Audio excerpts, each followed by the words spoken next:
वीर समर्थ गणेश शारदा चैव सद्गुरु सज्जनस्तथा आराध्य दैवतं गुह्यं सर्वमे रघुनंदन कृपा कटाक्षाची ये किरणे मोह समुद्राचे आटणे घडे जय त्या श्री कृष्णे वंदू तया ते श्रीराम जयांचे करिता स्मरण होय सकल विद्यांचे अधिकरण ते वंदूया श्री चरण श्री गुरूंचे जय जय रघुवीर समर्थ धर्मक्षेत्रे कुरुक्षेत्रे समवेतायुयुत्सवः मामकाः पाण्डवाश्चैव किमकुर्वत सञ्जय यत्र योगेश्वरः कृष्णो यत्र पार्थो धनुर्धरः तत्र श्रीर्विजयो भूतिर्ध्रुवा नीतिर्मतिर्मम पांडुरंग हरी वासुदेव हरी भगवान गोपाल कृष्ण महाराज की जय जय जय रघुवीर समर्थ।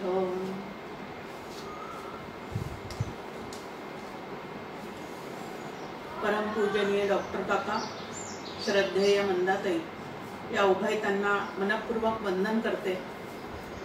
उपस्थित सर्व श्रोत्यांना मनपूर्वक अभिवादन करते आणि क्षेत्रज्ञ योग हे पाहण्याचा जो आपला प्रयत्न चाललेला आहे त्याला या ठिकाणी सुरुवात करते। मागच्या वेळेला आपण पाहिलं की हा जो आत्मा आहे तो देहातच आहे, तो जीवात्मा जो आहे तो वास्तविक पाहता स्वरूपाने परमात्माच आहे, पण देहाशी तादात्म्य जर पावला, बुद्धिरूपी उपाधीचा जर त्याने अभिमान धारण केला तर तो जीवभावात अडकतो। आता हा जो जीवात्मा म्हणजे तत्वतः असणारा जो परमात्मा आहे तो परमात्मा आपल्या सर्वांच्या अत्यंत जवळ असणारा आहे। उप म्हणजे जवळ असणारा आणि द्रष्टा म्हणजे पाहणारा। त्याला उपद्रष्टा असं केव्हा म्हणतात तर आपल्या सर्व कार्यसंघाताच्या अत्यंत जवळ राहून साक्षीभावाने पाहणारा असा ज्या वेळेला हा असतो त्यावेळेला त्याला उपद्रष्टा हे असं नाव दिलेलं आहे। त्यानंतर देह, इंद्रिये, मन, बुद्धी यांचे सगळे व्यापार चाललेले असताना त्या व्यवहाराचं निवारण न करता केवळ जवळ राहून त्या व्यवहाराला अनुकूल राहणारा असा जो आहे त्याला त्या ठिकाणी म्हणजे त्याच परमात्म्याला त्या ठिकाणी वेगळं नाव प्राप्त झालं, ते आहे हनुमंता। देह, इंद्रिय, मन, बुद्धी या सर्वांचे सत्ता आणि स्फूर्तीच्या योगाने धारण करणारा म्हणून त्याला त्यावेळेला भर्ता असं म्हणतात। व्यवहारामध्ये सुखदुःखे भोगणारा किंवा स्वरूपाने प्रकाशाने देहादी जडवर्गाला प्रकाशित करणारा म्हणून त्याला भोक्ताही म्हणतात। नंतर सर्वांतर्यामी, स्वतंत्र, सर्वनियंता असा तो आहे म्हणून त्यालाच महेश्वर असं म्हणतात। म्हणजे एकाच परमात्म्याला वेगळे वेगळे असे नावं त्या ठिकाणी दिलेले आहेत। आता परमात्मा म्हणजे अविद्येने कल्पित देह इंद्रियादी मिथ्या आत्म्यापेक्षा जीवात्म्यापेक्षा जे उत्कृष्ट तत्व आहे, जीवात्म्याच्याही पलीकडचं असं जे उत्कृष्ट तत्व आहे त्याला आत्मा असं म्हटलेलं आहे। आता मूळ परमात्मा स्वरूप असलेला तो अविद्येमुळे मात्र स्वतःला काय समजतो तर जीव असं समजतो। म्हणजे अविद्या ह्या उपाधीमध्ये अडकल्यामुळे तो स्वतःला जीव असं समजतो आणि जीवदशा प्राप्त झाल्यानंतर हा सुखदुःखादी खेळांमध्ये अडकून पडतो, बद्ध होतो आणि बुद्धीशी म्हणजे बुद्धी या उपाधीशी जर तो असंग राहिला तर मात्र मूळच्या स्वरूपामध्ये म्हणजे ब्रह्मस्वरूपामध्ये अखंड तो स्थित असतो आणि ब्रह्मानुभवामध्ये सुखरूपता आहे। छान आपल्या समोर आहे की जीवदशेमध्ये सुखदुःख आहेत आणि ब्रह्मरूपतेमध्ये सुखरूपता आहे। आणि म्हणून किती सोप्या पद्धतीने आपल्याला समर्थ रामदास स्वामी मनाच्या श्लोकामध्ये सांगतात, देहे बुद्धीते आत्मबुद्धी करावी।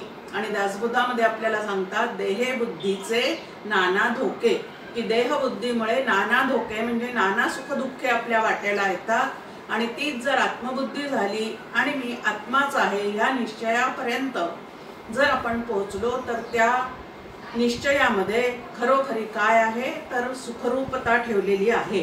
आणि म्हणून जीवाने या ठिकाणी आता विवेक करायचा आहे की देह तादात्म्य ठेवायचं आहे का त्याचा निराश करून ब्रह्मभावामध्ये स्थिर व्हायचं आहे।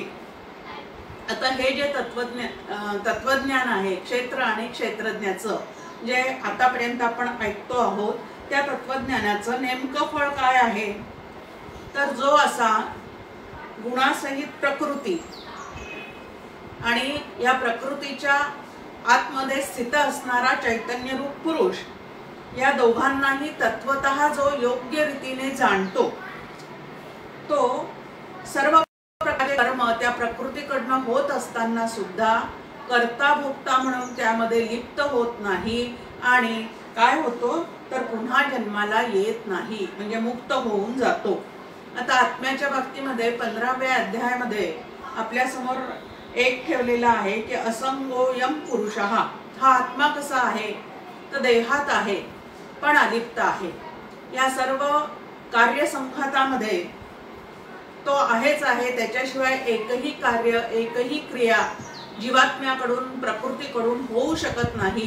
त्यामुळे सर्व क्रियेमध्ये तो जरी सोबत असला तरी कुठंही न अडकणं हा त्याचा काय आहे मूळचा स्वभाव आहे।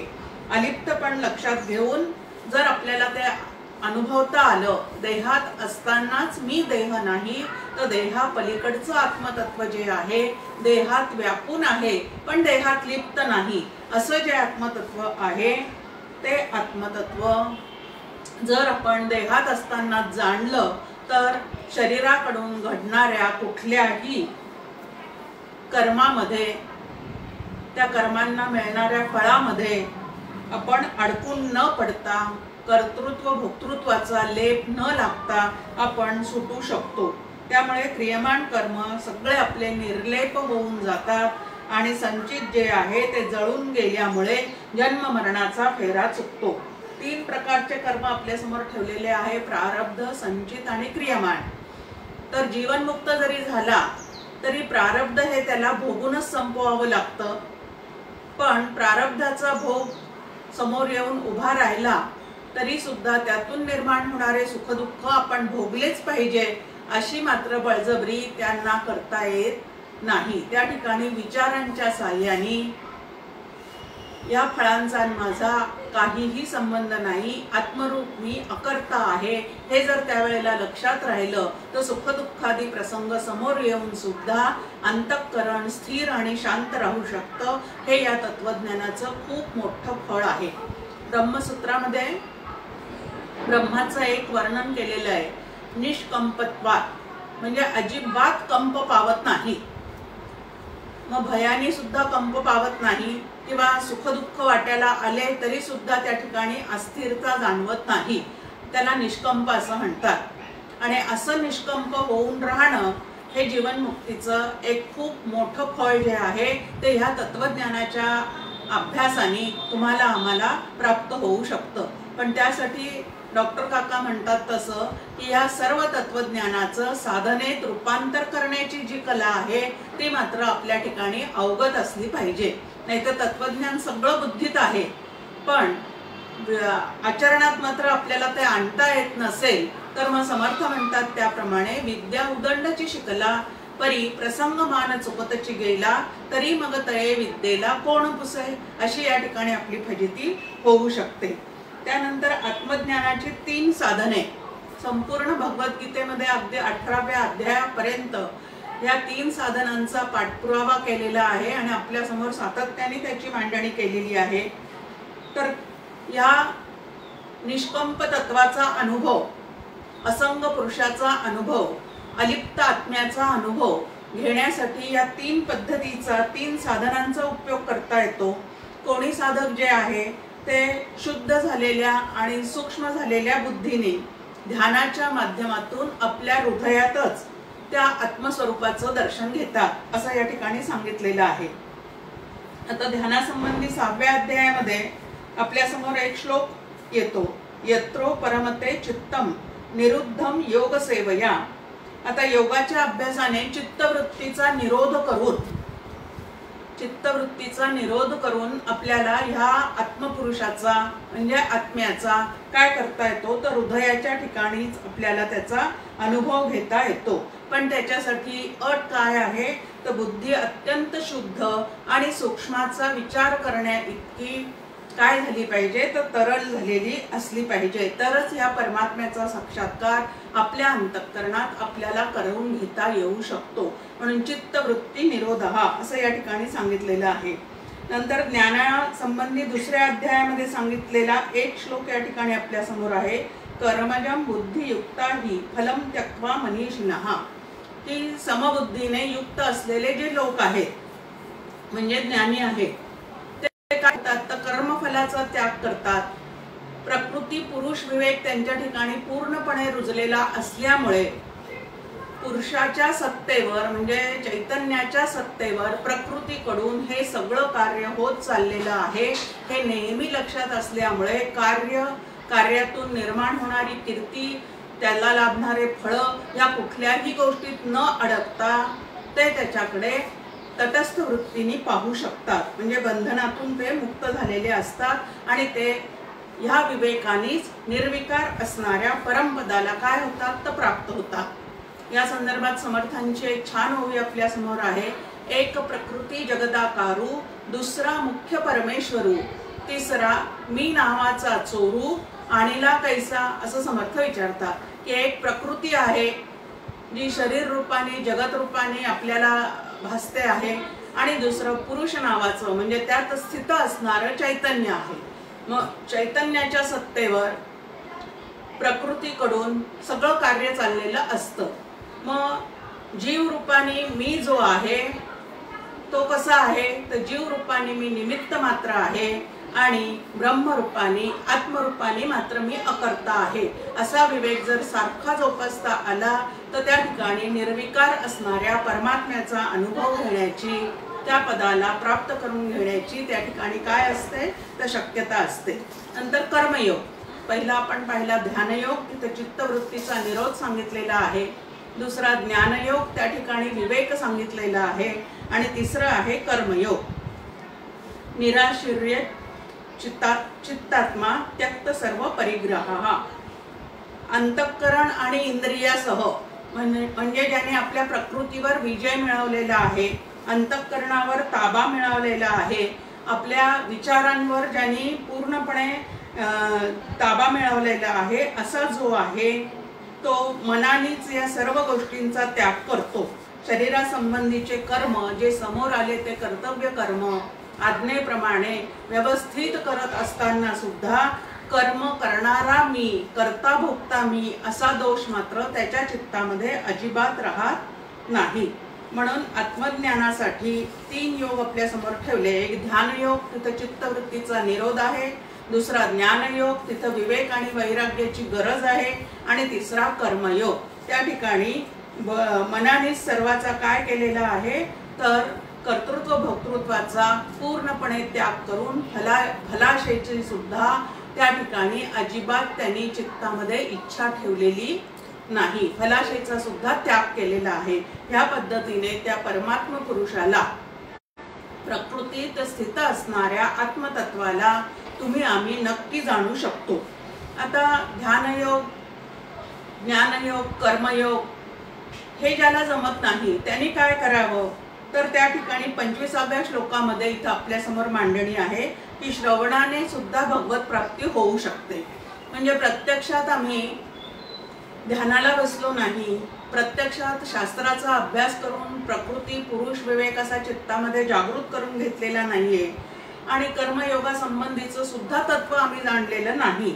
पण तरीही हे स्वतः जरी आम्ही अभ्यासलेलं नसेल, शास्त्रग्रंथ अभ्यासलेले नसतील, तरी ज्या कोणी संतांनी हे अभ्यासलेले आहे त्या संतांकडनं जर यथार्थ श्रवण आमच्याकडनं घडत असेल, संतांच्या जवळ बसून शास्त्राचं यथार्थ श्रवण जर आमच्याकडनं घडत असेल, म्हणजे प्रत्यक्षात आम्ही अभ्यास केलेला नाही पण त्यांनी केलेला जो अभ्यास आहे तो जर आम्ही मनापासून श्रवणाच्या माध्यमातून ऐकत असू, तर त्या ठिकाणी ह्या जन्म मृत्यू परंपरेतून, संसार सागरातून तुम्हाला आम्हाला निश्चितपणे तरुण जाता येतं।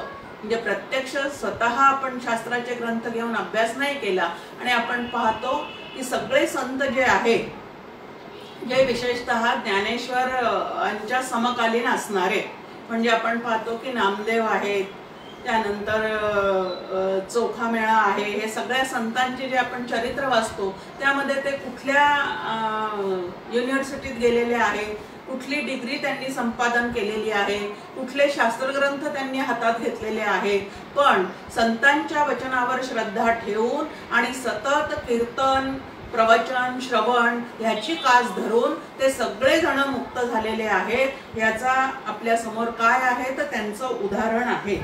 सर्व संतांनी या श्रवणाचं अपार महत्त्व सांगितलेलं आहे। फक्त ते श्रवण करत असताना समर्थ आपल्याला म्हणतात, जेथे नाही श्रवण स्वार्थ तेथे कैचा हो परमार्थ। जर परमार्थ सिद्धीला न्यायचा असेल तर श्रवण जे आहे ते केलंच पाहिजे। फक्त श्रवण करत असताना श्रवणाची व्याख्या काय आहे, ते कोणाकडून करावं, किती काळ करावं, कशासाठी ते करायचं आहे, हा सगळा भाग जो आहे तो तुम्ही आम्ही समजून घेतला पाहिजे।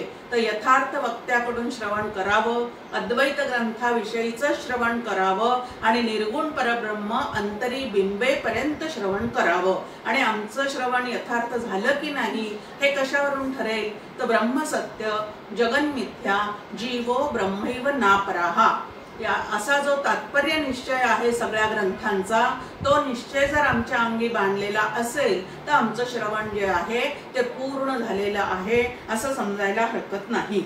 वेदशास्त्रे आणि पुराणे, महावाक्याची विवरणे, तनु चतुष्टय निरशने कैसी ते ऐकावे।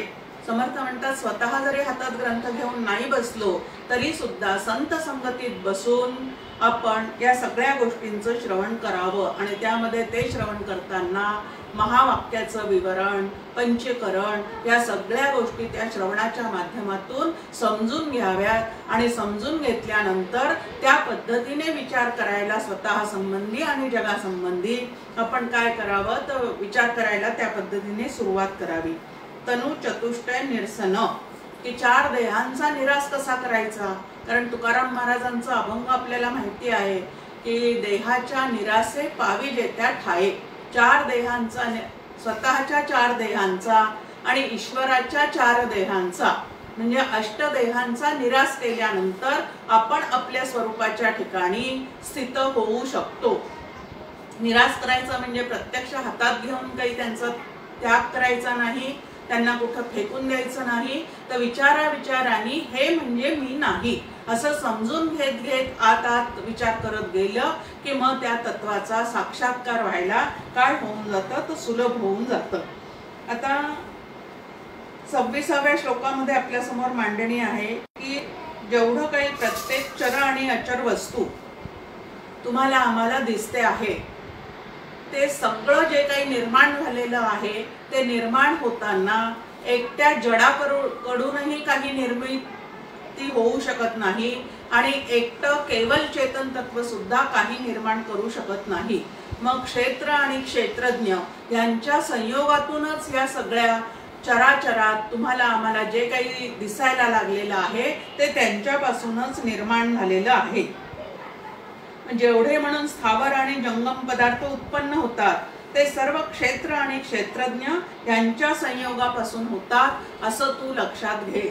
आणि हे लक्षात घेतल्यानंतर मांडणी आहे की जडा जड अंशी रहाट नेगा सरसी, की जड असू दे किंवा अजड असू दे पण त्याच्यामध्ये सच्चित आनंद घन परमात्मा जो आहे तो नक्की त्या ठिकाणी असतोच असतो। हे मात्र तू त्या ठिकाणी लक्षात ठेव की क्षेत्रज्ञ यांच्या संयोगापासूनच ते झालेले आहे।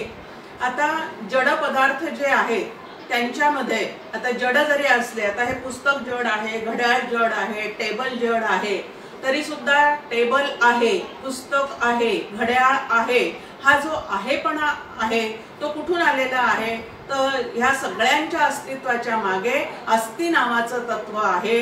अस्ति हे ईश्वरीय सत्तेतलं आहे आणि या अस्तिच्या मागे सत नावाचं तत्व अधिष्ठान रूपाने आहे। म्हणून जडामध्ये सत रूपाने ते परमात्म तत्व जे आहे ते प्रगट झालेलं आहे। त्यानंतर सर्व जीवांमध्ये सत आणि चित अशा दोन्ही रूपाने ते प्रगट झालेलं आहे। कारण प्रत्येकाच्या ठिकाणी चेतना दिसते, हालचाल दिसते। जीवांच्या ठिकाणी जी आहे ते हालचाल दिसते, क्रिया करताना दिसतात, ते सचेतन दिसतात। मग त्याच्या मागे तरी काय आहे? तर त्याच्या मागे सुद्धा सत आणि चित ह्या दोन्ही गोष्टी त्या ठिकाणी प्रगट झालेल्या आहेत। आणि जीवनमुक्ताच्या ठिकाणी मात्र हा परमात्मा सच्चित आनंद रूपाने पूर्ण प्रगट झालेला असतो। अशी मांडणी आपल्या समोर आहे की चेतन सत शिवाय व अचेतन अस्तिला अस्तित्व नसते। चेतन सत शिवाय अचेतन अस्तिला अस्तित्व नसते। बुद्धी व चिदाभास जे आहे ही या जड चेतनाची आपल्या ठिकाणी झालेली जणू काही युती आहे आणि ही युती जर मोडली तर त्या ठिकाणी काय होऊन जातं? तर निष्प्राण असा तो देह त्या ठिकाणी पडलेला आपल्याला दिसतो। आता ही युती आहे तोपर्यंत चिदाभास आहे, चिदाभास आहे तोपर्यंत तुमच्या आमच्या ठिकाणी जाणीव नेणीव सगळ्या गोष्टी चाललेल्या आहेत आणि तोपर्यंतच तुम्हाला आम्हाला आपल्या स्वरूपाचं या ठिकाणी काय करून घ्यायचं आहे? तर ज्ञान करून घ्यायचं आहे। आता हा चिदाभास जो आहे तो सुद्धा गाढ झोपेमध्ये आत्मस्वरूपामध्ये पूर्णपणे लीन होतो। म्हणजे बुद्धीशी त्यावेळेला त्याचं तादात्म्य जे आहे ते त्या ठिकाणी शिल्लक राहिलेलं नसतं। मग त्यांचा संबंध सुद्धा कसा आहे? तर कल्पितच आहे असं लक्षात घ्यायचं। म्हणून सतरूप चेतन व अस्थिरूप अचेतन यांचाही संबंध जो सांगितलेला आहे की त्यांच्यापासून जरी हे सर्व झालेलं दिसत असलं तरी त्यांचा संबंध मात्र कल्पितच आहे आणि कल्पित गोष्टीला सत्य समजून कधीही व्यवहार करत बसू नये। मग आता खरा आत्मज्ञानी जो असतो तो कसा असतो? या संपूर्ण जगताकडे पाहण्याची त्याची दृष्टी कशी असते? तर सर्व भूतांच्या ठिकाणी समरूपाने स्थित असून नष्ट होणाऱ्या पदार्थांमध्ये अविनाशी असलेल्या परमेश्वराला तो ज्ञान दृष्टीने पाहतो, जाणतो, तोच खरा पाहतो। आता खरा पाहणारा कोण आहे? एक पाहणं आहे ते चर्म चक्षुनी पाहणं आहे आणि दुसरं पाहणं जे आहे म्हणजे जाणणं जे आहे ते ज्ञान चक्षुनी आहे। मग ज्याच्या ठिकाणी आत्मज्ञान संपन्नता आहे तो या संपूर्ण सृष्टीमध्ये पाहत असताना ज्ञान दृष्टीनेच या सृष्टीकडे पाहत असतो आणि म्हणून सृष्टीमध्ये काहीही जरी घडामोडी झाल्या तरी सृष्टीचं वास्तव स्वरूप आणि स्वतःचं वास्तव स्वरूप त्यांनी जाणलेलं असल्यामुळे त्याच्या अंतःकरणामध्ये फारसे तरंग उठत नाही, वादळ उठत नाही। मगाशी म्हटल्याप्रमाणे निष्कंपत्वात याचा त्याला काय आलेला असतो? तर अनुभव आलेला असतो। आता सर्व भूतांच्या ठिकाणी तो समत्वानी पाहतो। म्हणजे मुंगीपासून तर ब्रह्मदेवापर्यंत तेच चैतन्य तेवढंच तितकंच समत्वानी व्यापून आहे असं त्याच्या पूर्णपणे लक्षात असतं।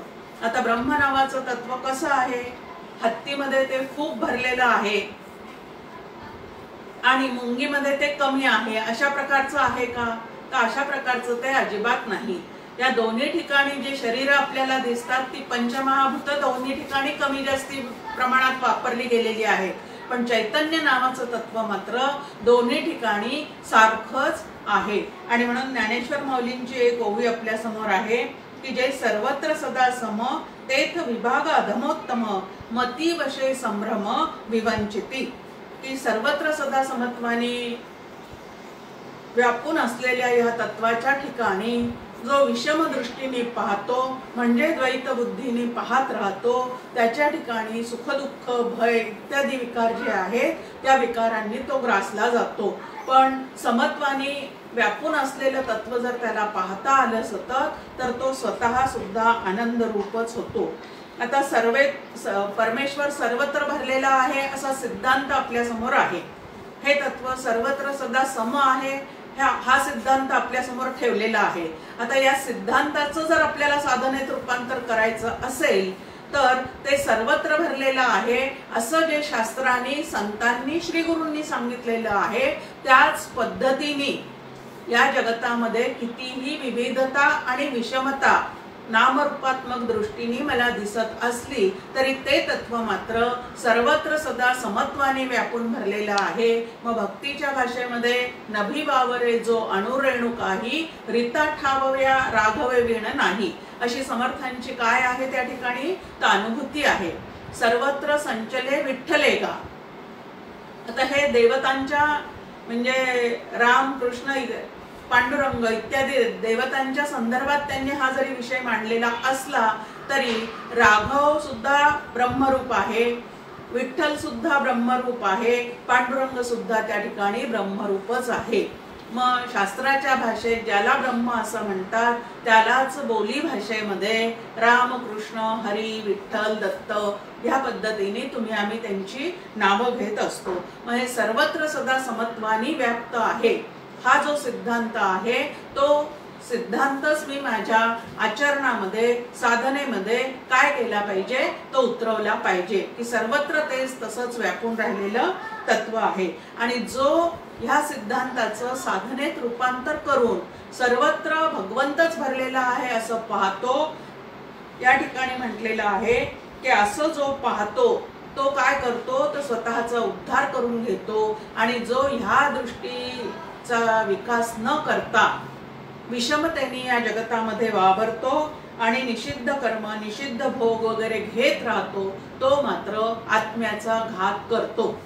समर्थही त्याला आत्महत्यारा असं म्हणतात की नरदेहासारखा उत्कृष्ट देह लाभलेला असताना की ज्या देहामध्येच फक्त आत्मतत्वाचा शोध लागू शकतो बोध होऊ शकतो तो देह आपल्याला प्राप्त झाल्यानंतर सुद्धा त्या तत्वाचा अभ्यास न करता त्याची ओळख करून न घेता जो पूर्णपणे तसाच आपलं देह व्यर्थ घालवतो तो आत्महत्यारा आहे। अग्नगृहासी लागला आणि आपण सावकाश निजेला असं समर्थ त्या ठिकाणी म्हणतात की एखाद्या घराला खूप मोठी आग लागलेली आहे आणि तरी आतमध्ये मला काही होणार नाही म्हणून एखादा जर शांतपणे झोपून राहिला तर त्याचं शेवटी काय होणार आहे तर तो त्या आगीमध्ये जळूनच जाणार आहे। त्याप्रमाणे नरदेहात आल्यानंतर जो फक्त भोगच घेत सुटलेला आहे आणि स्वस्वरूपाची ओळख मात्र जो करून घेत नाही तोही त्या ठिकाणी काय होणार आहे तर त्याला मिळालेलं नरदेहासारखं घबाड लाभलेलं असून सुद्धा स्वतःचं जीवन मात्र तो व्यर्थ घालवणारा आहे। आता हे आत्मतत्व जे आहे कसं आहे तर सूक्ष्मत्वाची परमावधी असलेला हा जो आत्मा आहे तो नामरूपात्मक या पदार्थांमध्ये मात्र समत्वाने भरलेला आहे। समर्थांची एक छान ओवी आपल्या समोर आहे। भेटो कोणी एक नर धेड महार चांभार त्याचे राखावे अंतर या नाव भजन। या सर्वत्र सदा समत्वाने भरलेल्या त्या भगवंताचं भजन करण्याची एक रीत या ठिकाणी समर्थांनी आपल्याला सांगितली की नामरूपात्मक उपाधी किंवा जाती ही सुद्धा उपाधी प्रत्येकाची भिन्न भिन्न असू शकते पण ब्रह्म नावाचं तत्व जे आहे ते मात्र एखाद्या जातीमध्ये जास्ती आहे एखाद्या जातीमध्ये कमी आहे असं अजिबात नाही तर प्रत्येक जीवाच्या ठिकाणी ते सर्वत्र सदा समत्वानीच व्यापून आहे आणि तेच त्या ठिकाणी बघणं याला भजन असं समर्थांनी त्या ठिकाणी म्हटलेलं आहे। आता असा जो समदृष्टी प्राप्त झालेला साधक आहे तो ह्या ज्ञानामुळे स्वतः काय झालेला असतो तो उद्धरून गेलेला असतो आणि तो स्वतःचा अजिबात नाश करत नाही तर मिळालेल्या नरदेहाचा लाभ करून घेऊन स्वतःचं जीवन जे आहे ते सार्थकी लावून घेतो। झाला संसार सफळ समर्थ म्हणतात झाले साधनेचे फळ, झाला संसार सफळ, निर्गुण ब्रह्म ते निश्चळ, अंतरी बिंबले. की सगळ्या साधनेचं फळ जर काय असेल तर सर्वोत्कृष्ट फळ म्हणजे निर्गुण परब्रह्म अंतरी बिंबणे.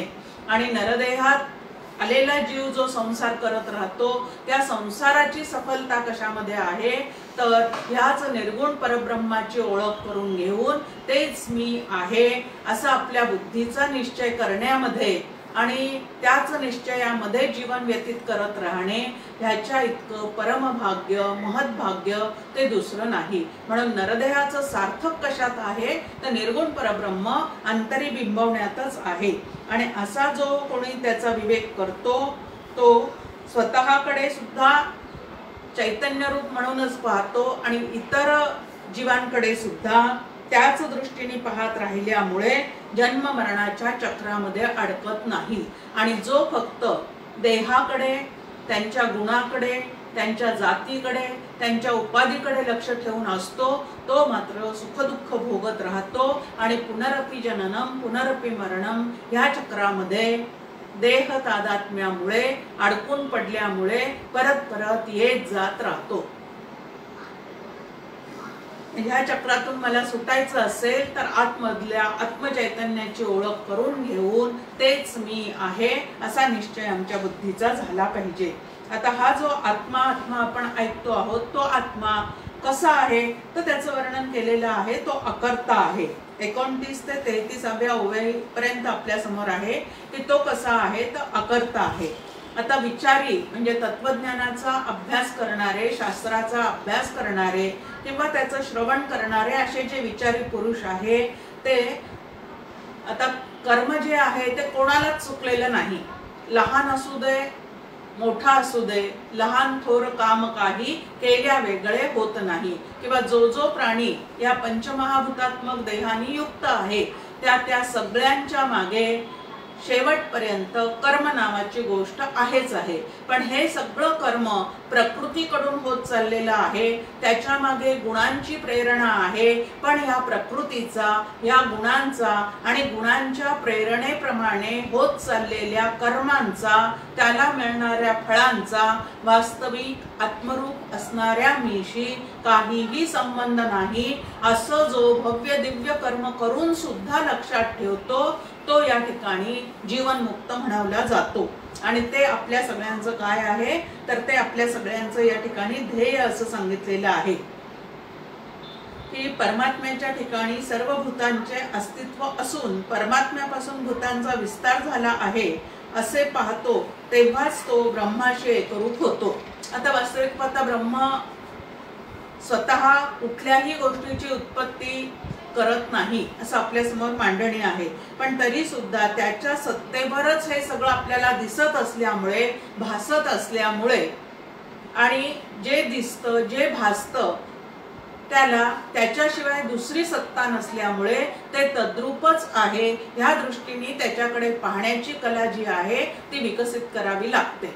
मग आता 3-4 दृष्टी आपल्या समोर दिलेल्या आहेत. एक तर जग झालंच नाही असं समजा, याला अजातवाद असं म्हणतात. जे झालेलं आहे ते ब्रह्मरूप आहे असं समजा, याला सर्व ब्रह्मवाद असं म्हणतात. त्यानंतर जे काही आहे ती सगळी परमेश्वराची लीला आहे असं समजून चला. असं म्हणलं की सगळा चैतन्याचा विलास आहे असं लक्षात ठेवलं की त्याला चैतन्य विलासवाद म्हणजे चित विलासवाद असं म्हणतात. अशा 3-4 पद्धती आहे. यामधला जो दृष्टिकोन आपल्याला भावत असेल त्या दृष्टिकोनातून आपण जगाकडे पाहावं. पण जग आणि आत्मरूप मी यांचा वास्तविक पाहता संबंध हा कल्पित आहे हे मात्र लक्षात ठेवावं. मग कल्पिताकडून येणारे जे अनुभव आहेत ते अनुभव सुद्धा माझ्या मूळच्या स्वरूपाला धक्का लावू शकणार नाही. आणि अखंड या घडणाऱ्या गोष्टीमध्ये राहून सुद्धा अंतःकरण मात्र आमचं शांत तृप्त नित्य असं राहू शकतं. आता परमात्मा तत्व कसं आहे तर अनादी आहे, निर्गुण आहे. आणि हा अविनाशी असलेला परमात्मा तुमच्या आमच्या शरीरात राहून सुद्धा काय करत नाही, काही करीत नाही. आता एक छान उदाहरण आपल्या समोर त्यासाठी दिलेलं आहे. एक सूर्याचं उदाहरण आहे. सूर्य उगवल्यानंतर म्हणजे उदयाला आल्यानंतर त्याच्या प्रकाशामध्ये तुमच्या आमच्या सगळ्यांचे जीवन व्यवहार चाललेले असतात। आता प्रत्येकाचे जीवन व्यवहार त्याच्या प्रकाशात चाललेले असतात। प्रत्येक जण वेगळ्या वेगळ्या पद्धतीने त्या ठिकाणी काम करणारा असतो। कोणी सकाळी उठून सूर्याचं दर्शन घेऊन अर्घ्य देईल, तर कोणी गायत्री मंत्र म्हणेल त्याच्याकडे पाहून, तर कोणी सूर्य नमस्कार घालेल, तर कोणी त्याच प्रकाशामध्ये उजाडलं म्हणून शिकार करायला सुद्धा जाऊ शकतो। मग आता त्याच्या प्रकाशात प्रत्येक जण काम करतं, पण सूर्य मात्र ठरवत नाही की ह्यानी हे करावं त्यांनी ते करावं, असं तो अजिबात ठरवत नाही। अगदी त्याच पद्धतीने आत्मप्रकाशात तुमच्या आमच्या देहाचं संघात प्रकाशित झालेला आहे, त्यानंतर गुणबुद्धीतले प्रकाशित झालेले आहेत। हे सगळं त्या आत्मप्रकाशात प्रकाशित झालेलं असलं तरी आत्मप्रकाश कोणालाही असं करा तसं करा असं अजिबात सांगत नाही। म्हणून या केलेल्या कर्माचा यत्किंचित सुद्धा लेप त्या आत्म्याला लागत नाही। आणि असा जो आत्मा आहे तो मी आहे असं आपल्याला सातत्याने काय करायचं आहे, तर आतमध्ये निश्चित करायचं आहे। आता सूर्य जसा त्याच्या प्रकाशात चाललेल्या कर्मामध्ये अजिबात लिप्त होत नाही, त्याप्रमाणे हे ब्रह्म सुद्धा देहेंद्रियाकडून चाललेल्या प्रकृतीकडून चाललेल्या कुठल्याही कर्मामध्ये अजिबात लिप्त होत नाही। त्याच्यासोबत ते अखंड असतं, पण तरीही त्याच्यामध्ये ते लिप्त होत नाही। आणि ते जर मी असेल तर मी सुद्धा माझ्या व्यवहारांमध्ये असाच अलिप्तपणा ठेवायचा प्रयत्न केला पाहिजे। लिप्तता जितकी जास्त तितकी आसक्ती जास्त, आसक्ती जेवढी संसारात जास्त तेवढे दुःखाचे अनुभव जास्त, आणि अलिप्तता जितकी बाळगता येईल तितका सुखाचा अनुभव जो आहे तो तुम्हाला आम्हाला अंतःकरणामध्ये जास्तीत जास्त आपल्याला त्या सुखाच्या अनुभवामध्ये राहता येऊ शकतं। लिप्ततेमध्ये दुःख आहे, अलिप्ततेमध्ये आनंद आहे। आणि म्हणून आसक्तीकडून अनासक्तीकडे जाण्याच्या विचाराला साधना असं म्हणतात। अशी साधनेची एक व्याख्या या ठिकाणी आपल्या समोर येऊन जाते। इथं म्हटलंय की अर्जुना, एकटा सूर्य विश्वाला प्रकाशित करतो, त्याप्रमाणे एकटा क्षेत्रज्ञ या सर्व क्षेत्राला प्रकाशित करतो। म्हणजे जी 36 तत्व सांगितलेली आहेत त्या 36च्या 36 तत्वांना प्रकाशित करणारा हा क्षेत्रज्ञ आहे। पण क्षेत्र सूर्याप्रमाणेच तो कसा आहे, तर अत्यंत अलिप्त आहे। आणि अलिप्त आहेच तो। आता तो अलिप्तपणा जीवानी जपण्याची काय आहे तर आवश्यकता आहे। जर जीवात्मा त्यामध्ये लिप्त होत राहिला या संघातामध्ये, तर तो जन्म मृत्यूच्या फेऱ्यामध्ये अडकून पडणार आहे। आणि ह्या प्रकृती संघातामध्ये प्रारब्ध असेपर्यंत राहून सुद्धा लिप्त न होता अलिप्तपणे त्याला जर व्यवहार करता आला तर जीवन मुक्तीचा अनुभव तो त्याच ठिकाणी घेऊ शकणार आहे। आता वेदांत शास्त्रामध्ये काही शब्द आलेले आहेत आपल्या समोर, जे संतांच्या निरूपणामध्ये सुद्धा आपल्याला ऐकायला मिळतात। अकर्ता, भोगून म्हणजे करून अकर्ता, भोगून अभोक्ता, ह्या ज्या शब्द योजना आहेत त्या आपण छान पद्धतीने समजून घेतल्या पाहिजे आणि त्याच्यावर मनन सारखं केलं पाहिजे की करून अकर्ता म्हणजे काय आहे। जर पुरुष प्रकृती विवेक म्हणजेच दुसरा अध्याय छान अभ्यासलेला असेल आणि घडतंय ते सगळं प्रकृतीकडनं आणि गुणागुणेषु वर्तन्त इतिमत्वान सज्जते, हे जर छान आमच्या लक्षात राहिलेलं असेल तर आपण अलिप्तता जी आहे ती या ठिकाणी पूर्णपणे सांभाळू शकतो आणि करून अकर्ता होऊ शकतो, भोगून अभोक्ता होऊ शकतो। आता भोगून अभोक्ता होण्याची एक रीत संत आपल्याला सांगतात, कारण व्यवहार करत असताना गृहस्थाश्रमी लोकांना कितीही जरी सगळ्या व्यवहारापासून दूर जावंसं वाटत असलं तरी सुद्धा प्रारब्धामुळे त्यांना तेवढं त्याच्यापासून दूर राहता येत नाही, कारण आम्ही सगळेजण प्रापंचिक साधक आहोत असं काका सुद्धा आपल्याला सारखं सांगतात। मग प्रापंचिक साधकांनी करून अकर्ता कसं राहायचं, तर राम म्हणे भोगी त्यागी कर्म न लिंपे तयांगी, अशी ती साधना आपल्याला सांगितलेली आहे की जे काही करता ते करत असताना भगवंताचं अनुसंधान ठेवा, जे काही करतोय ते त्याच्या सत्तेवर चाललेलं आहे हे लक्षात ठेवा, आणि जी काही फळं त्याला प्राप्त होणार आहेत त्या फळांचा सुद्धा माझ्याशी तत्वतः काही संबंध नाही हे लक्षात ठेवून जर जीवन व्यवहार आम्हाला करता आला तर करून अकर्ता म्हणजे काय आणि भोगून अभोक्ता म्हणजे काय हे आपल्याला छान लक्षात येईल। वास्तविक पाहता हा क्षेत्रज्ञाचा जो विवेक या ठिकाणी आपल्या समोर या अध्यायामध्ये मांडलेला आहे त्याचं कारण सुद्धा तेच आहे की जे करावं लागणार आहे ते तर करायचंच आहे, कारण युद्धासारखा प्रसंग अर्जुनासमोर आहे, त्याला युद्ध करायचं आहे। आता युद्धासारख्या प्रसंगामध्ये कितीतरी लोकांची जीवितहानी सुद्धा होणार आहे आणि हे सगळं पाहत असताना करून अकर्ता होण्याचं जे काय वर्म आहे ते या ठिकाणी अर्जुनाचं निमित्त करून भगवंत तुम्हाला आम्हाला काय करत आहे तर समजून सांगत आहे। त्यानंतर या आत्मवस्तू संबंधीचे अजून काही छान असे शब्द या ठिकाणी आपल्या समोर आलेले आहे की ही आत्मवस्तू कशी आहे तर अप्राण आहे, अमन आहे, अनेत्र आहे, अजिव्हा आहे। आता म्हणजे काय आहे तर प्राण नसलेली, मन नसलेली, डोळे व वाणी नसलेली असं मुंडक उपनिषदामध्ये त्या आत्मवस्तूचं वर्णन केलेलं आहे आणि तो आत्मा मी आहे असं श्री गुरूंनी मला सांगितलेलं आहे आणि सोहम साधना करता करता माझा अभ्यास सुद्धा तो मी आहे म्हणजे तोच आत्मा मी आहे असं चाललेलं आहे।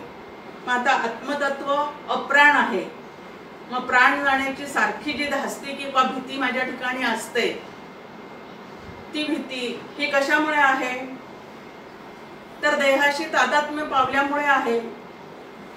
प्राण आहे तोपर्यंत देहाचं चलनवलन आहे, प्राणोत्क्रमण झाल्यानंतर देह जो आहे तो जड असतो म्हणून खाली पडून जातो, त्याचं चलनवलन सगळं थांबून जातं, पण आत्मा नावाचं तत्व मात्र जे आहे ते तेवढं तितकं आणि तसंच देह असताना देह नसताना सुद्धा ते तेवढं तितकं तसंच असतं आणि तो आत्मा मी आहे असा या ठिकाणी आपल्याला अभ्यास करायचा आहे। आता ते अमन आहे, आत्मतत्व जे आहे ते अमन आहे आणि जीवात्मा जो आहे तो या मनामध्ये खूप अडकलेला आहे। आता जोपर्यंत मन हे माझं स्वरूप आहे असं आपल्या ठिकाणी त्याची कल्पना असेल तोपर्यंत मनामध्ये उठणाऱ्या सगळ्या भावभावनांसहित तो जीवात्मा सुख दुःख भोगत राहणार आहे। आता मूळचा आत्मा मात्र अमन आहे। मनाचा उपयोग करून जीवनातले व्यवहार तुम्हाला आम्हाला करायचे आहेत, पण मन म्हणजे मी असा गैरसमज मात्र स्वतःविषयी अजिबात करून घ्यायचा नाही। तर मन हे एक व्यवहार करण्यासाठीचं उपकरण आहे, एवढं फक्त लक्षात ठेवायचं आहे। आणि सगळे उपकरण काम झाले की जसं आपण घासून पुसून ठेवून देतो, आता स्वयंपाक करत असताना मिक्सर सारखं उपकरण आहे, त्यानंतर गॅस सारखं उपकरण आहे, हे सगळे उपकरण कुकर सारखं उपकरण आहे, या सगळ्यांचा आपण उपयोग करून घेतो। पोळपाट लाटणं यांचा सुद्धा आपण पोळ्या करताना उपयोग करून घेतो, पण त्याचं तेवढं काम झालं की ते धुवून पुसून परत जागेवर ठेवून देतो। त्याप्रमाणे व्यवहारकाली मनाचा उपयोग करून घेतल्यानंतर तो उपयोग करून घेतल्यानंतर त्याला घासून पुसून स्वच्छ करून परत जिथल्या तिथं ठेवून द्यायचं, म्हणजे भगवंताच्या ठिकाणी ठेवून द्यायचं। तुकाराम महाराज आपल्याला म्हणतात तुका म्हणे करिता धंदा। आता पूर्ण धंदा करत असताना मन सर्वदा मात्र कुठं ठेवायचं आहे, विठ्ठलाच्या चरणी ठेवायचं आहे आणि असं मन सतत त्या भगवंताला अर्पण करून ठेवता आलं तर ते मन आपल्याला बाधत नाही। नाहीतर आपल्या समोर मनाविषयीचा एक श्लोक छान प्रसिद्ध आहे, मन एव मनुष्यानां कारणं बंध मोक्षयोः, की मनच तुम्हाला आम्हाला बंधनात ढकलणारं आहे आणि हे मनच जर उत्तम संस्कार त्याच्यावर केलेले असतील, गुरुचरणी ते जर अर्पण केलेलं असेल तर तेच मन तुम्हाला आम्हाला मोक्षापर्यंत नेऊन सोडतं। आता ह्या मनाला वळण लावण्यासाठी तर 205 श्लोक आपल्या समोर समर्थांनी ठेवलेले आहे की ते एक उपकरण आहे, त्याचा छान उपयोग करून घेतला तर ते मन आपल्याला भगवंतापर्यंत घेऊन जाणारं आहे, म्हणजे आपण मित्र होणारं सुद्धा आहे। पण त्या मनाचं स्वरूपही लक्षात घ्यायचं, त्याच्याकडून काम कसं बजावून घ्यायचं तेही लक्षात घ्यायचं आणि त्याला ठेवायचं कुठं हेही लक्षात घ्यायचं। मना सज्जना राघवी वस्ती कीजे, की इतर व्यवहारामध्ये त्याचा उपयोग करून घेतल्यानंतर त्या व्यवहारात किंवा इतर व्यक्तींच्या ठिकाणी त्याला सोडून तू देऊ नकोस, तर त्या मनाची व्यस्ती सारखी कुठं राहिली पाहिजे, तर राघवाच्या ठिकाणी ठेवलं पाहिजे. मन सतत राघवाच्या ठिकाणी ठेवलं पाहिजे. मग शरीर कुठे का असणं, पण मन मात्र राघवाच्या ठिकाणी सतत ठेवलं तर त्याला शांती, तृप्ती, समाधानाचा अनुभव येतो. आणि त्याला असं न ठेवता जर बाहेर भटकू दिलं तर तेच मन आपल्याला काय करू शकतं, तर मन वढाय वढाय असं आपल्या समोर एक काव्य आहे की उभ्या पिकातलं ढोर, की ते ढोर जसं तिथून निघत नाही तसं या विषया अरण्यात अडकलेलं मन सुद्धा लवकर बाहेर काढता येत नाही. पण ह्या मनाला बाहेर काढण्याचं सामर्थ्य फक्त सद्गुरूंनी दिलेल्या साधनेमध्ये असतं. आणि म्हणून ते मन जर सतत साधनेमध्ये रत ठेवलं तर ते मन ओलांडून आम्हाला अमन असणाऱ्या आमच्या स्वरूपाची ओळख करून घेता येते. समर्थांचं एक छान ओवी दासबोधामध्ये आपल्या समोर आहे. मनाच्या तोडून ओढी श्रवणी बैसावे आवडी, काळ घडीने घडी सार्थकची करावा. की या मनाच्या अनंत ओढी आहेत, ते खूप भटकताना दिसतं, फुलपाखरे वृत्तीचं ते आहे. पण अशा या मनाला श्रवणाची आवड निर्माण करून द्यावी, संतांनी सांगितलेले विचार त्याच्यावर बिंबवण्याचा सतत प्रयत्न करावा आणि ते मन भगवंताच्या ठिकाणी ठेवण्याचा प्रयत्न करून आपण या मनापासून सुटका करून घ्यावी. आणि जो असा अमन होऊन राहतो तो अत्यंत आनंदात राहतो. आणि जो मनाच्या स्तरावर जीवन जगत राहतो तो सुख दुःख मात्र सतत भोगत राहतो. पुढे म्हटलेलं आहे की अनेत्र आहे, अजिह्वा आहे. आता पाहून न पाहणारा, बोलून न बोलणारा, ह्या पद्धतीने ह्याचा विचार पण आपल्याला करता येऊ शकतो. की अनेत्र, त्याला एकही इंद्रिय नाही, आत्मा इंद्रियातीत आहे. पण आमच्या इंद्रियांना आत्म्याच्या सत्तेशिवाय काहीही करता येत नाही. मग ज्याच्याशिवाय काहीही करता येत नाही त्यालाच ते अर्पण करून टाकावं आणि धन्योहम धन्योहम असे उद्गार आमच्या जीवनामध्ये साधनेद्वारे आम्ही काढण्याचा प्रयत्न करावा. साधकाने सोहम या साधनेच्या स्वरूपात मी आत्मा आहे असा निश्चय करावयाचा असतो. सोहम साधना नुसती घ्यायची नसते, तर त्याप्रमाणे बुद्धीचा निश्चय करावा लागतो. आत्मबुद्धी निश्चयाची हेची दशा मोक्षश्रीची, अहम आत्मा हे कधीची विसरूच नये. समर्थांनी अत्यंत छान पद्धतीने आपल्या समोर मांडणी केली आहे की आत्मबुद्धी निश्चयाची. खरं तर साधना काय करायची, साधना काय करायची असा सारखा प्रश्न आमच्या समोर असतो की हे केलं म्हणजे पुरे होईल का, ते केलं म्हणजे पुरे होईल का. पण महत्वाचं एकच आहे की बुद्धीचा निश्चय जो आहे, मी जीव आहे, तो निश्चय बदलवून टाकून या ठिकाणी मी ब्रह्म आहे असा निश्चय आमच्या बुद्धीचा झाला पाहिजे. आता असा निश्चय होण्यासाठी ती बुद्धी जी आहे, ते मन जे आहे ते काय केलं पाहिजे, तर संतांच्या वचनांनी, शास्त्र वचनांनी त्याच्यावर सतत संस्कार करून पारमार्थिक दृष्ट्या ते सुसंस्कारित केलं पाहिजे. तर सुशिक्षित खूप जण होतात पण सुसंस्कारित होणारे मात्र कमी आहेत. पण परमार्थामध्ये त्याचाच जास्तीत जास्त काय आहे तर लाभ आहे. समर्थही आपल्याला म्हणतात की शरीर, बाहेरचं शरीर खूप शृंगारलं, बाह्यकार्य शृंगारिले, की बाहेरचं शरीराचा खूप शृंगार केला पण अंतःकरण मात्र उत्तम गुणांनी जर शृंगारलेलं नसेल, उत्तम विचारांनी शृंगारलेलं नसेल तर कदापि शोभा न पवे. ह्या जीवनामध्ये आपली शोभा झाल्याशिवाय राहत नाही. मग जीवनाची शोभा कशामध्ये आहे, तर आमचं अंतःकरण, आमचं मन भगवंताला समर्पित करण्यामध्ये, भगवंताला जाणून घेण्यामध्ये त्याचं काय आहे तर वैभव आहे. आणि त्याच्यापासून दूर होणं ह्याच्या इतकं दुर्भाग्य ते दुसरं नाही. म्हणून सोहम साधना करत असणाऱ्या साधकांना या ठिकाणी महत्वाचं एक सांगितलेलं आहे की सोहम साधना करता करता आमच्या बुद्धीचा निश्चय मी ब्रह्म आहे, मी आत्मा आहे असा होतो की नाही होते का. 5 मिनिटं सोहम आणि तिथून उठल्यानंतर लगेच सुरू होतं. काय काय सुरू होतं, देहोहम. मग त्या देहोहम मध्ये काय काय आहे, मी बापोहम, मी नवरोहम, मी पुत्रोहम, या पद्धतीने ते सुरू होतं. सगळे नाते, त्या नात्यांचे असलेले सगळे मग आले की त्यातून अपेक्षा, कोण माझ्यासाठी काय करतं, कोण माझ्यासाठी काय करत नाही. अरे मी आत्मा आहे, आत्मा एकमेव अद्वितीय आहे, सर्वत्र मीच भरलेला आहे, तर सर्वत्र मीच मला पाहण्याचा प्रयत्न करावा, म्हणजे रागद्वेष जे आहेत ते आमच्या चित्तातले कमी कमी होत जातात. काकांची एक उपनिषदामधली ओवी आहे, सर्वत्र स्वमूर्ती पाहावी, तेथे घृणा कोणे करावी. जर मीच मला सर्वत्र पाहायचा प्रयत्न केला तर आपलेच दात आणि आपलेच ओठ, अशी जशी म्हण आपल्या समोर आहे की जर आपलेच ओठ आपल्या दाताखाली आले किंवा आपली जीभ आपल्या दाताखाली आली तर त्या दातांना आपण पाडून टाकतो का? नाही पाडून टाकत. मग आता सगळे नातेवाईक जे आहेत ते सुद्धा कोण आहेत? तर आपलेच आहेत. छान विचार एक आपल्या समोर की भगवंताचं विराट रूप आपण पाहतो, ऐकतो. 10व्या 11व्या अध्यायामध्ये आपण ते पाहिलेलं आहे, भगवंताचं विश्वरूप. विश्वरूप दर्शन असंच त्याचं नाव आहे.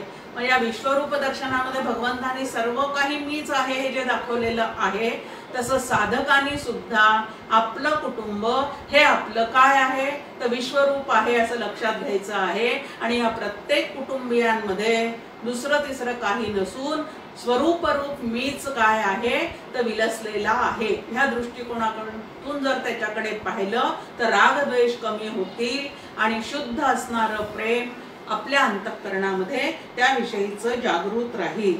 इथं म्हटलेलं आहे की पूर्ण व्यवहार करत असताना गुणांप्रमाणे प्रेरणा मिळतात, प्रेरणेप्रमाणे इंद्रिये हलतात आणि त्याप्रमाणे आमच्याकडनं कर्म चाललेले असतात. पण खरा जो साधक आहे त्यांनी हे सगळं कर्म होत असताना जीवरूपाने मी जरी करता असलो तरी आत्मरूपाने मी अकर्ता आहे हे मात्र कायमचं लक्षात ठेवावं की प्रकृतीकडनं गुणांच्या रेट्याप्रमाणे कर्म घडत आहे, मी मात्र आत्मरूप आहे.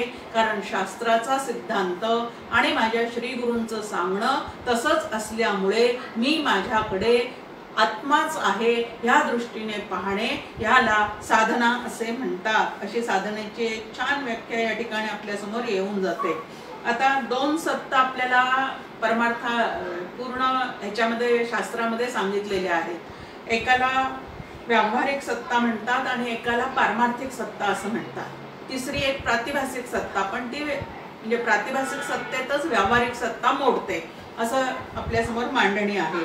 तर आता व्यावहारिक सत्तेमध्ये जीवनमुक्त जरी झाला तरी सुद्धा त्याच्या देहेंद्रियांकडनं काही कर्म घडताना दिसतं, आपल्यासारख्याच त्याच्या हालचाली सुद्धा दिसतात. तो जेवताना दिसतो, खाताना दिसतो, पिताना दिसतो, पण तरी सुद्धा पारमार्थिक सत्तेमध्ये त्याचं काय चाललेलं असतं तर सदैव तो त्याच सत्तेमध्ये असतो.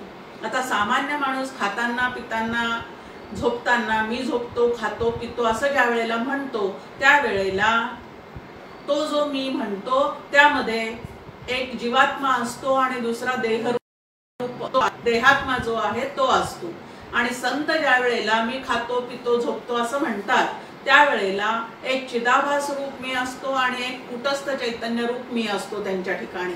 त्यामुळे ते नेहमी कुटस्थ रूप चैतन्याच्या अनुसंधानामध्ये असतात आणि सामान्य जे तुम्ही आम्ही जीवात्मे आहोत ते मात्र ह्या सगळा व्यवहार करत असताना देहाशी निगडीत विचार, आपले प्रकृतीशी निगडीत असणारे विचार आपल्या डोक्यात असतात. म्हणून आपण बंधनात अडकतो, सगळ्या क्रिया करून बंधनात अडकतो. आणि संत सगळ्या क्रिया करून सुद्धा स्वतःकडे पाहण्याचा दृष्टिकोन त्यांचा शास्त्रशुद्ध असल्यामुळे करून अकर्ता भोगून अभोगता याप्रमाणे ते असतात. तुकाराम महाराजांचा छान अभंग आपल्या समोर आहे, संपादितो आळ प्रपंचाचा, की आपल्यासारखेच प्रपंच करताना ते जरी दिसत असले तरी हा प्रपंच कसा आहे तर खेळासारखा आहे. त्यात होणारे सुख दुःख याचा माझ्याशी वास्तविक पाहता काहीही संबंध नाही.